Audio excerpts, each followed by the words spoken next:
de nutrición. Vamos a dedicarnos a esto hoy solamente y bueno, luego hablamos de estrés y de cómo tratar de regularlo, cómo hacer algo para regularlo. En el ámbito de la salud, ya no vamos a hablar de obesidad, si hablamos de obesidad vamos a circunscribir mucho el tema, lo vamos a achicar mucho.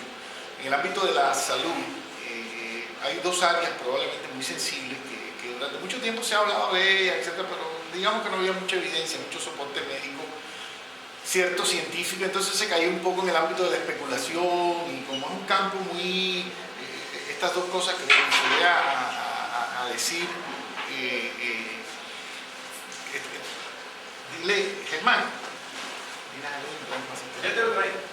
estas dos cosas que voy a decir son temas que se presta para que muchos diletantes hablen del asunto y lamentablemente son cosas muy mediáticas, se gustan mucho, se habla mucho de ellos, las opiniones no autorizadas como fueron minando este tema. Hoy ya la cosa es distinta porque hay soporte médico. Digo médico porque bueno, voy a hablar de salud y el soporte válido para eso es soporte médico. Hay soporte médico con trabajo, con resultados objetivos, tangibles. Entonces ya no estamos hablando de que parece ser que, sino estamos hablando de que resulta que, y es así, se acabó. Dos ámbitos, nutrición y actividad física. Son dos ámbitos vitales para conservar la salud. Para conservar, el que está sano y quiere vivir bien, y si tiene una buena genética, hasta vivir mucho, sano, y morirse cuando le toque viejo, rapidito, después de una enfermedad corta y lo más dignamente posible, yo le diría dos cosas. Cuide lo que come, aprenda a comer de manera inteligente, escucha su cerebro, cuando está comiendo, no en el acto exacto de comer, sino cuando va a comer y cuando va a pensar en comida y cuando va a hacer compras y eso. Y el segundo que le diría, para mí ahora ya se lo he dicho ya a varias personas, y llevo meses repitiéndolo, el más valioso de todo en este momento, haga actividad física. Haga actividad física, manténgase activo. No activo de pelear con el vecino o subir y bajar la escalera a paso de tortuga. Eso sirve, pero no es eso. Haga, qué lástima que... Guau. Me voy a apurar un poquito en esto y a ver si entro el correo y logro rescatar un link de aquí a internet, ¿cierto? Sí. Ok, rescatar un link que mandó un amigo que trabajamos juntos en esto, él es psiquiatra de la Universidad de Bucaramanga. Se lo voy a mostrar para que vean por qué les estoy diciendo la importancia de la actividad física. Se llama 23 horas y media, ya van a ver por qué. Ojalá que lo pueda, que descanse el tiempo, pero la dura nada, súper original, para que vean por qué. Vamos a hablar un poquito de esto entonces. Si quiere mantenerse bien saludable y llegar a viejo bien, sin Alzheimer, porque Alzheimer es mucho más que eso, ¿no? Gracias, sí. Si tiene una genética buena y come inteligentemente y hace actividad física, envejecerá saludable, se mantendrá bien, gozará de la vejez y se enfermará de algo breve que lo matará rápido y dignamente. No se puede aspirar a más, de veras que no. Y si tiene problemas de salud, no veo ninguna posibilidad que recupere su salud a menos que coma inteligentemente y se ponga muy activo físicamente. Todo lo demás es un engaño. O sea, hay que hacer todo lo demás, pero si creen que con todo lo demás nada más y sin hacer estas dos cosas se van a poner bien, falso, no se van a poner bien.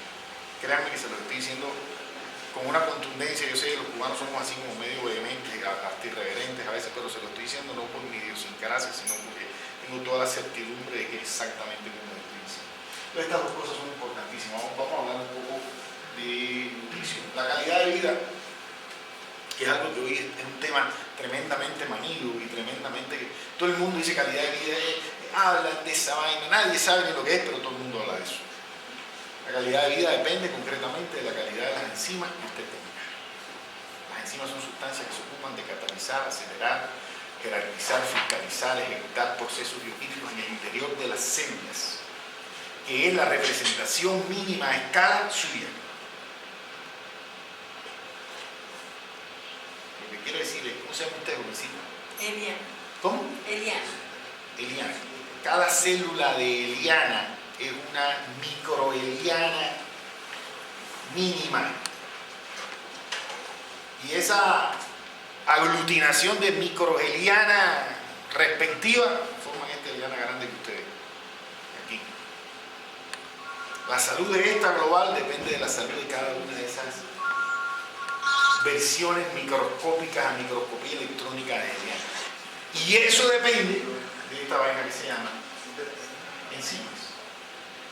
Y las enzimas dependen de la calidad de las proteínas, porque las enzimas se construyen básicamente a partir de las proteínas que usted come. Germán decía, creo que alcancé a oír cuando estaba por allá afuera, hablaba de aminoácidos y de proteínas, ¿cierto? Tiene toda la razón del mundo. Hay un número de aminoácidos con los cuales se forman las proteínas, que son como cadenas, como si usted jugara con esas piececitas de los peladitos, de los juguetes Lego, ese que usted usara piezas de diversas formas y pudiera armar diversas figuras. Como esos pulsitos que están de moda ahora en las mujeres que venden en la joyería, que valen carísimo. Y usted con un cordoncito y le va poniendo bolitas distintas, y usted le pone una bolita que es un regalito, una bolita que no sé qué, y cada bolita de esa cuesta un carajal de peso, pero bueno, usted le pone toda esa vaina. Cuando ve a alguien con una cosita de esa de bolita, usted sabe, hay un billete ahí puesto. Entonces, cada bolita es distinto. Usted pudiera cambiar la secuencia y tendría una pulsera distinta. Usted pudiera quitar alguna y poner otra y tendría una pulsera distinta. Es decir, usted pudiera armar infinitas combinaciones con eso. Con esos aminoácidos que nosotros, algunos tenemos que comerlos porque son esenciales y no se pueden fabricar, y otros que podemos fabricarlos a partir de los esenciales y otras cosas más, se forman las proteínas. Y con las proteínas se forman enzimas. Entonces quiere decir que si usted come aminoácidos que le den el suplemento que usted necesita nutricional para poder armar sus necesidades proteicas, usted estará bien. Sus células estarán satisfechas porque tendrán ellas, las células, buena calidad de vida celular. Y si todas sus células tienen buena calidad de vida celular, el conjunto de ese todo debe ser, usted debe tener una buena calidad de vida. Así funciona. Parece medio tonto, medio infantil, pero es algo así. Quizás un poquito caricatura, pero créanme que es algo así. Entonces, la calidad de vida depende de eso. Si usted, obviamente, vive más, mientras usted envejece más, sus enzimas se deterioran. La capacidad suya de producir aminoácidos, de producir esos aminoácidos esenciales, de garantizar la absorción necesaria de lo que usted come, todos esos procesos están comprometidos en el sujeto anciano. Entonces el sujeto anciano, pues está aquí, tiene dificultades para poder suplirse de lo que necesita, aun cuando lo coma, aun incluso cuando lo coma, a menos que sus mecanismos de absorción, de metabolismo, de todo eso esté perfectamente bien, porque él lo ha venido haciendo de antes, como tiene buenas enzimas, entonces su deterioro celular no se corresponde con su edad cronológica. Y eso ha abierto el campo para un fenómeno que es muy ahora también todo el mundo habla de esa vaina, que es la edad biológica versus la edad cronológica. Es decir, cuántos años dice la cédula y cuántos años parece usted tener. Y no solo parece, cuántos años tiene usted en el orden de la salud. Si lo escaneamos, lo estudiamos, lo revisamos, le medimos los parámetros, y los expertos en esa área saben que hay que medir infinidad de cosas. Podríamos estar hablando aquí un día entero de esa vaina. Pues entonces le dicen que usted tiene. Y hay exámenes, los centros de medicina. Yo hice eso mucho tiempo, muchos años, el año 94, yo estaba trabajando en eso, y ya en el año 2007, 2004, tenía en Barranquilla, en mi consultorio, hicimos algo de esto, y yo hicimos mucho diagnóstico de edad biológica, hay unos parámetros, hay unas herramientas, unos instrumentos, unas vainas de software también para ver la edad mental del sujeto, es decir, hay toda una serie de herramientas para medirla, y usted le puede decir al sujeto con alguna exactitud, usted tiene una edad biológica de, entonces pensemos que ya me dice, yo tengo 35 años, yo le digo, sí, pero la edad biológica tuya es de 25 años. ¡Wow! ¡Wow! 25 años, sí, 25 años. Eso quiere decir que aunque la cédula dice que tiene 25, su organismo está viviendo como si tuviera 25. Esos 10 años no los ha vivido. Se acaba de ganar la lotería de 10 años más, pero no tener una buena vida, ¿no? En la casa, con el marido, con todo el mundo, si no es, o sea, 10 años más de angustia, horrible esa vaina, pero por lo regular cuando te encuentras con una persona que te dice, hazme los exámenes, tú tienes edad biológica por debajo de la norma, ese casi siempre vive bien. El que está jodido en la casa no tiene nada biológico muy bueno, a menos que sea Superman, es jodido en cuenta. Entonces, eso es esto. Cuando a mí me preguntan la gente, cuando yo hablo de esto por ahí en mis conferencias, le digo, mire, el envejecimiento saludable, yo hago unos programas para la gente que se va a jubilar en Barranquilla, mire, la empresa, ¿Qué puede hacer? Le fluye sus enzimas. ¿Y esa vaina cómo se hace? Coma bien y haga ejercicio. Vamos a dar un poquito de proteína, vamos a darle comida y usted verá cómo usted lo aprende a hacer. Cuanto antes lo empiece a hacer, más mejor, como diría el campesino. Si espera a los 80 para hacerlo, perdió el año. Si lo hace desde ya, mucho mejor. Así funciona. ¿Sí está claro? Entonces eso aplica para todo. Por ejemplo, la enfermedad de Alzheimer o las demencias en general. Las demencias son de varios tipos, la enfermedad de Alzheimer tiene varios tipos, eso que tanto le asusta a la gente ahora, está de moda. Porque no es que esté de moda, es que ahora se diagnostica y antes no se diagnosticaba. El viejito con Alzheimer ha estado toda la vida ahí. Que antes no se sabía, nadie sabe. Entonces, la enfermedad de Alzheimer se debe a que usted acumula una sustancia que se llama sustancia amiloidea. La sustancia amiloidea es una degradación de las proteínas. Eso ocurre porque un complejo enzimático deja de funcionar, se tuerce, se pasa para el otro equipo y hace un procedimiento inadecuado y esa sustancia tóxica se acumula en las células.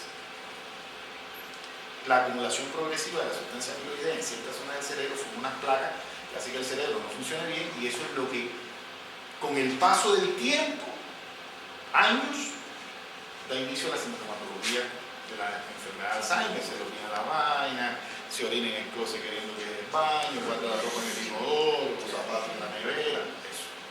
¿Sí está claro? Okay. ¿A qué edad ocurre el depósito de sustancia amiloide en el cerebro? ¿A qué edad ya tiene el que va? Si le tocan 50 gramos de sustancia amiloide a Elian, le tocan 50 gramos. Estoy jugando con la cifra, yo no sé cuándo sería los gramos, no tengo la menor idea. Pero le tocan 50 gramos para que haga una enfermedad de Alzheimer a Elian.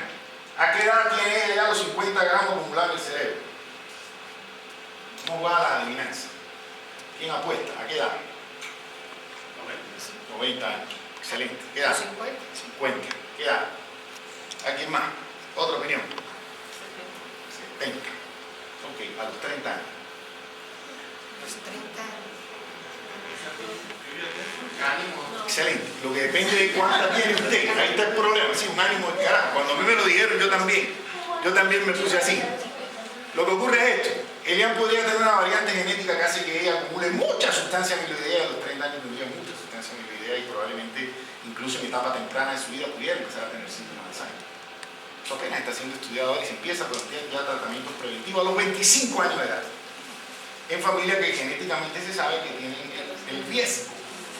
¿Cierto? Los estudios, entre otras cosas, que son fenomenales, lo están haciendo, no crean que en Harvard, lo están haciendo en Antioquia. Exacto, la que opinaba. Claro, es que hay uno de los grupos más interesantes que hay en eso. Entonces la gente de Harvard ya no estudia eso en Harvard, sino que se van a venir para Antioquia a estudiarlo allí. Y ahí están haciendo el estudio. Interesantísimo. Ahí está. Ella pudiera tener otra variante no genética y ya eso no tiene nada que ver. Pudiera tener una variante genética con eso tardío y tiene ahí su vaina y eso no tiene nada que ver. Pero lo que les quiero decir, y la idea no es para que, coño, qué ánimo, porque eso fue lo mismo que pensé yo cuando hablé con Lopera. No, sino que es el que dirige esta vaina, sino ¿qué se puede hacer? ¿Qué es lo que hay que hacer? Porque en mi familia no hay genética de esa vaina. Por lo menos, que yo sepa no. Y el comienzo temprano estoy seguro que no. ¿Qué puedo hacer? Pues, hagamos lo que hay que hacer. Les estoy hablando de esto, no para que se frustren, sino para que entiendan. Primero, que la calidad de la vida de nosotros depende de muchas cosas que sí son modificables por nuestro comportamiento diario. Y que lamentablemente nosotros le mamamos nada el cuento y hasta que la cosa no está durísima con el agua al cuello, no nos ponemos a hacer algo para decir resolvemos el asunto. Ese es el problema fundamental. Aquí hay gente que no está gordo, entonces no, yo estoy gordo, está bien. Yo voy como para enterarme, para acompañar a mi mujer que está gordita, esa vaina, mira.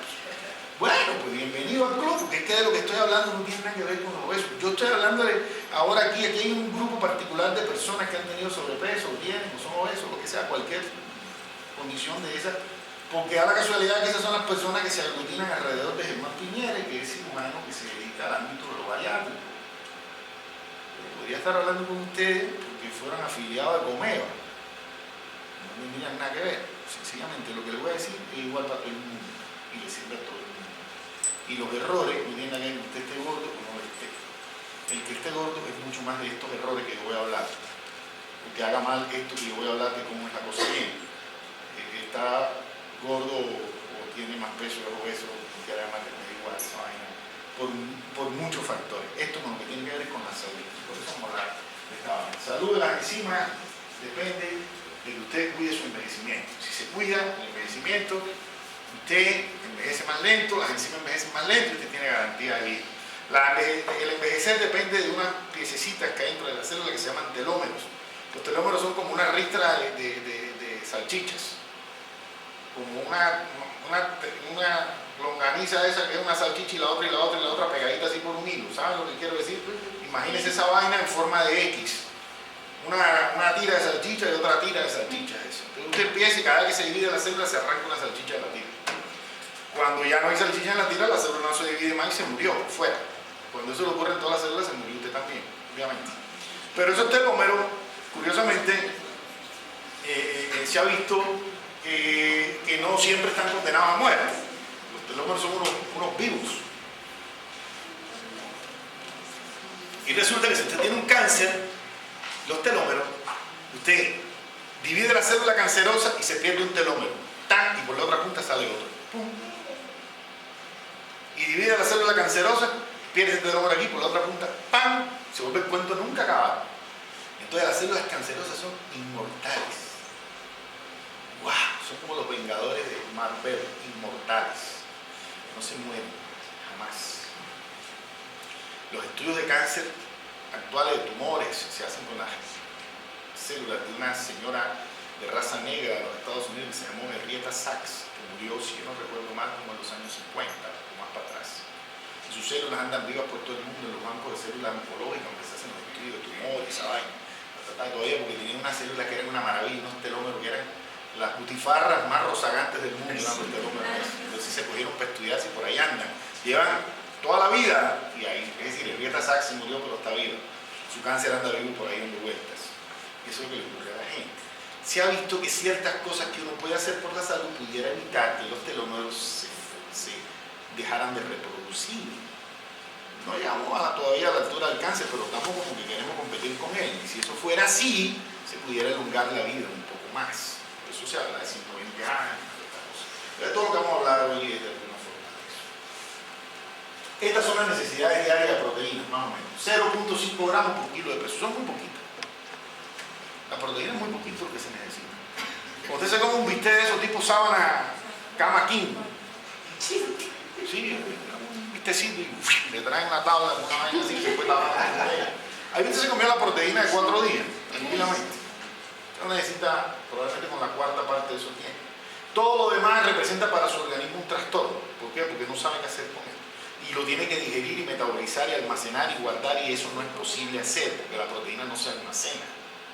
La proteína se utiliza para lo que se va a usar, y la que sobre hay que degradarla y expulsarla por vía del riñón. Entonces el riñón se sobrecarga y empiezan los cálculos y empieza la acumulación de ácido úrico, que es un metabolismo, es un desecho, un residuo del metabolismo de las proteínas. Entonces no tienen dónde botarlo. La tubería de la orina no da para más. Entonces, bueno, mándalo por la articulación del dedo gordo y te clavan el dedo gordo del pie, y al cabo del tiempo tienes un arteo que parece un salchichón, esa vaina, el dolor horrible, y eso se llama gota, porque ya ustedes habrán oído. Entonces, bueno, eso tiene otras explicaciones además de eso, no es solo eso. Pero lo que quiero decir es que no hay la menor posibilidad que usted diga, me voy a comer este bistec porque no sé si mañana voy a comer carne, si me como este me sirve para hoy y para mañana. Olvídese, eso no funciona así. Qué pena. Hoy es hoy, mañana es mañana. Entonces no como hoy para mañana porque así no es. ¿Sí está claro? Ni como hoy porque ayer no comí porque tampoco es. El déficit de ayer ya es el déficit de ayer. Que casi nunca es tan déficit como la gente sospecha. Por lo menos no con las proteínas. A menos que usted tenga un estado de enfermedad o algo que requiera más proteína, de una anemia. ¿No? Estoy hablando de sujetos sanos. ¿Cuándo hace falta más ingesta? Si usted tiene más de 50 años. ¿Por qué? Porque usted tiene un poquito más de 50, usted tiene más de 50 años. Cuando tiene más de 50 años, usted no metaboliza todas las proteínas, ni las absorbe todas. Entonces necesita un poquito más para, entre lo que va cogiendo, llegue a atrapar lo que necesita. No sé si me hago entender. Es como que usted tenga un pescador en el río y van pasando los pescados que son las proteínas, y el pescador está viejo. El tipo estaba joven, se metía, recogía todo el pescado en 2 minutos, ahora no puede, entonces coge uno y se le fueron 3, coge otro. Entonces si eso dura 10 minutos, o si nada más que hay 10 pescados en el río, se le van a ir 8 y es para coger 2. Y necesita coger 5, ustedes tienen que mandarle 20 para que coja los 5 que necesita. Ese es más o menos el juego. Bien. Cuando hay trastorno del metabolismo, que no se metaboliza la proteína, le hace falta un poquito más para poder garantizarlo. Cuando hay trastorno del sistema inmunológico, todo el trabajo del sistema inmunológico se hace a partir de las proteínas. Entonces, hay ciertas personas que por su carencia del aparato inmunológico se les puede recomendar una ingesta mayor de proteína, y cuando eso es así, pues hay que hacerlo y se acabó. Y cuando las personas tienen estrés físico y psicológico intenso, ese término yo lo uso para que me entiendan, pero no me gusta. Pero lo que quiero decir es cuando tienen enfermedades físicas importantes, por ejemplo una gripa que pone a prueba el sistema inmunológico, que lo pone a prueba usted porque su cuerpo tiene que organizar y luchar contra la subida de la temperatura, contra la expresión de la flema, contra la tos que no lo deja dormir, el cansancio de no haber dormido bien, etcétera, etcétera, etcétera. Entonces, esa lucha puede requerir un poquito más de proteína para fortalecer el asunto, puede ser. Cuando las personas tienen enfermedades que se expresan en el campo psicológico, como la depresión, el trastorno de ansiedad generalizada, etcétera, que requieren de una corrección de las proteínas, porque las proteínas son las que van a formar los neurotransmisores cerebrales, como decía Germán hace un rato, y eso va a arreglar el piso que da origen a este tipo de trastornos. Entonces, ese podría ser. Sí. ¿Qué es trastorno de ansiedad generalizada? Eso no lo cobro aparte. El trastorno de ansiedad generalizada es una enfermedad que se incluye entre los grupos llamados trastornos por ansiedad. Es el más frecuente de todos los trastornos con ansiedad. Comienza muy temprano en la vida, alrededor de los 5, 6, 7 años. Regularmente no se diagnostica hasta los 20, 30, 40, porque los pelados no van al médico, los papás no lo llevan. Y si lo llevan, el médico le dice que lo va a medicar y el papá del pelado le tira la vaina por la cabeza al médico, que dice cómo le va a medicar a su peladito. Entonces esos pelados crecen preocupados. Y son las famosas personas que nosotros decimos, él es muy preocupado, se preocupa por todo. Siempre se anticipa todo. Tú verás que si la niña no llegó, eso es que le pasó algo. Tú verás que si... Yo no soy pesimista, no eres pesimista. Tú tienes un trastorno de ansiedad generalizada, tienes toda la razón. El pesimismo es otra vaina. Eso no, tú lo que tienes es un TAC. ¿Sí está claro? Eso no se resuelve a menos que se ponga tratamiento farmacológico. Y es muy difícil de resolver. En honor a la verdad que existe en la mayoría de los casos, el tratamiento se requiere de por vida, porque dejan el tratamiento y vuelven a tener síntomas. Lo curioso es que esas personas están así angustiadas, jodidas, pesimistas, nerviosas todo el día, preocupados, se irritan, no pueden dormir, no se pueden concentrar, no pueden poner la mente en blanco, siempre están pensando en algo, están así, y tú le pones tratamiento con el fármaco ideal de acuerdo a la situación. ¡Pam! Y a los 3, 4 meses de tratamiento, 5 meses, doctor, soy otra persona. Nada me preocupa, doctor. La niña llegó tarde y yo me acosté a dormir. Ya llegó tarde y ella verá. Ella la mujer, ya tú si quieres te quedas levantada para que le abra la puerta. Y no, tú duermes en la calle. Y me importa un carajo, doctor. Esa pastillita me importa un carajo, usted me da una maravilla, doctor. Esa vaina es, si le dicen a uno los pacientes, sobre todo allá en Barranquilla, usted sabe cómo son. Le dicen así a uno. Eso se trata así, se resuelve los síntomas, pero no casi nunca se resuelve el trastorno. Tiene mucha asociación con la depresión. La gente que lo sufre no hay posibilidad de sufrir de depresión. Cuando el ingente es deficiente, entonces ¿qué hace el cuerpo? Se come al músculo. No hay músculo de vaca, hay músculo de gente. Listo, vamos acá, te pongo tu pedazo de músculo. Que es la fuente de proteína más cercana y disponible que tenemos. Eso es lo que le ocurre a las personas, ya para que no se asusten y no vayan a decir, entonces me tengo que comer la sábana de todas maneras. No. Estoy hablando de las personas, por ejemplo, del campo de concentración de Auschwitz. Y usted lo vio que salir, cómo se mantienen vivos con la comida que le dan, se autodigieren, por decirlo de alguna manera. ¿Me explico? Es de condiciones extremadamente anormales, lo contrario, no es así.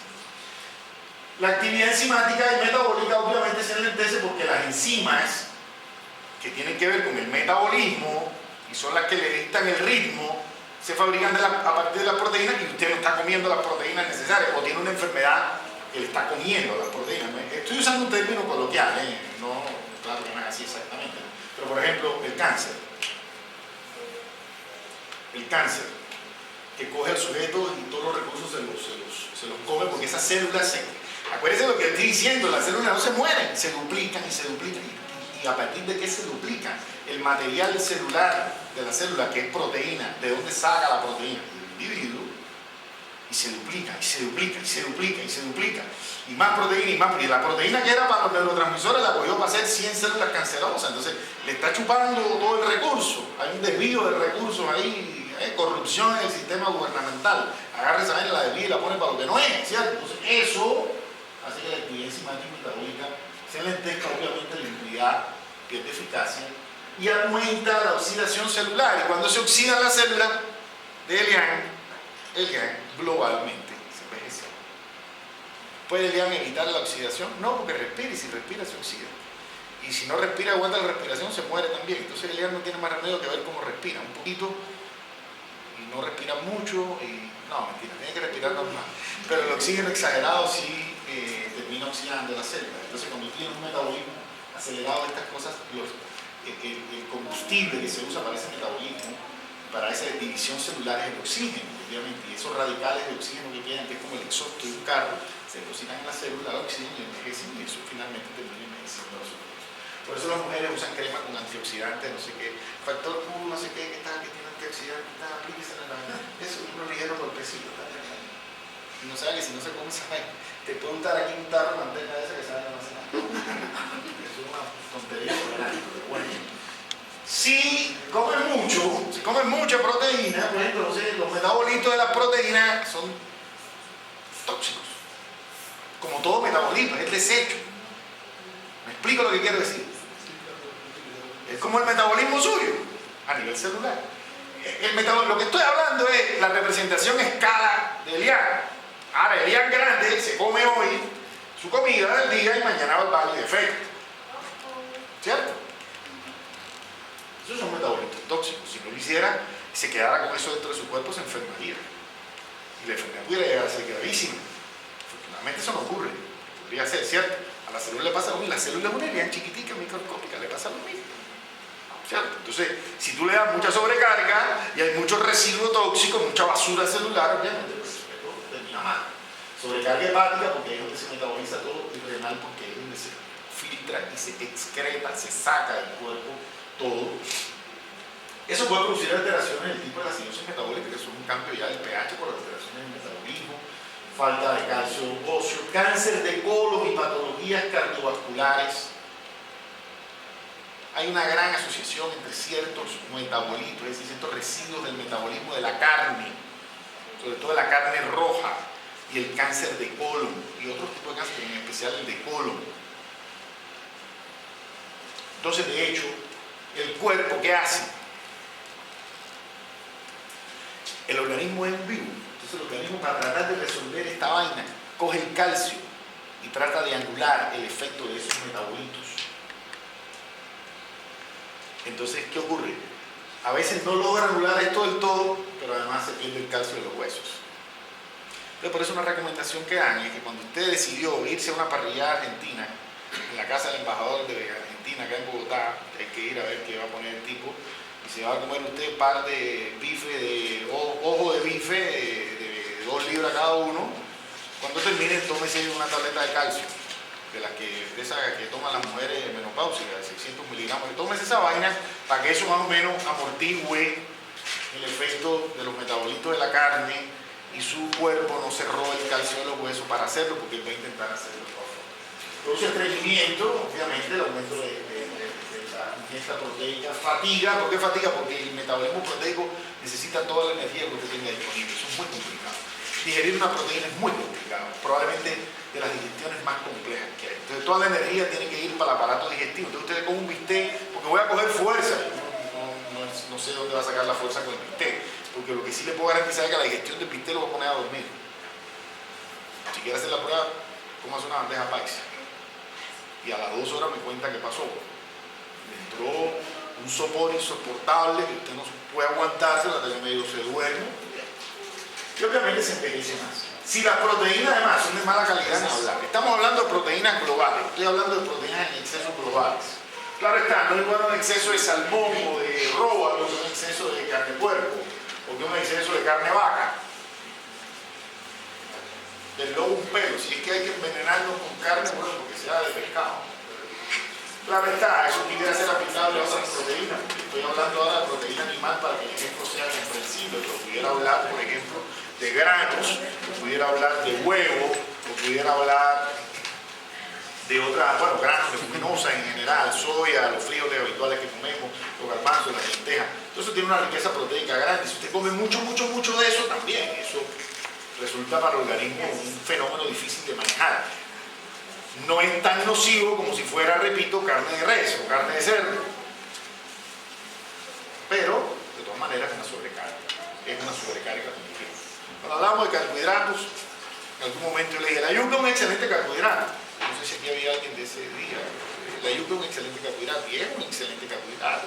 Pero dice, come una punta de yuca completa, que es lo que dicen los campesinos, a la tierra donde se siembra la yuca, que le va a caer muy mal, le va a ir muy mal. Si come un pedacito de yuca, le cae excelente. Si come 2 yucas de vida, va a ir muy mal, va a tener un gran problema, porque el cuerpo no puede lidiar con esa cantidad. Entonces no es un problema a veces del alimento como tal, sino de la cantidad y otras veces del balance entre uno y otro parámetro. Acá